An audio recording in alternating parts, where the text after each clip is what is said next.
નમસ્કાર, થર્ડ આઈ એક્સપ્રેસમાં તમારું સ્વાગત છે। મારી ચેનલને લાઈક, શેર અને સબસ્ક્રાઇબ કરશો। કાટરવાળા ગામે રસ્તા વિવાદે લીધો હિંસક વળાંક, સગા ભાઈઓ પર પાઇપ અને લાકડાના ધોકાથી હુમલો, 2 લોકો ઈજાગ્રસ્ત। ભાવનગર જિલ્લાના તળાજા તાલુકાના કાટરવાળા ગામે રસ્તા બાબતે થયેલ જૂથ વિવાદે હિંસક સ્વરૂપ ધારણ કર્યું છે।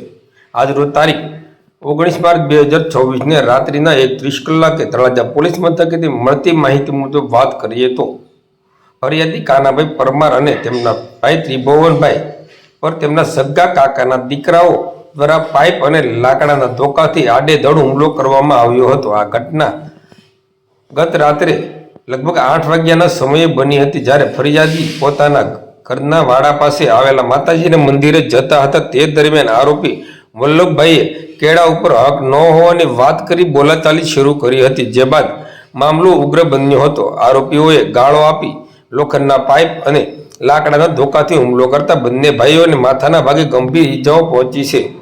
ઈજાગ્રસ્તોને તાત્કાલિક તળાજાની સદવિચાર હોસ્પિટલમાં સારવાર માટે ખસેડવામાં આવ્યા હતા, જ્યાં તેમની સારવાર ચાલુ છે। આ બનાવ અંગે તળાજા પોલીસે ફરિયાદ નોંધી વધુ તપાસ હાથ ધરી છે।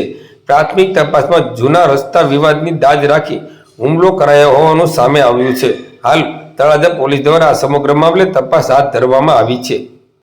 આ મારામારીમાં તળાજા પોલીસ મથકે 4 લોકો વિરુદ્ધ ફરિયાદ નોંધવામાં આવી છે। વલ્લભભાઈ, ભૂપતભાઈ, જીવણભાઈ તથા અરવિંદભાઈ અને જગમલભાઈ વિરુદ્ધ મારમારિયાની ફરિયાદ તળાજા પોલીસ મથકે નોંધવામાં આવી છે।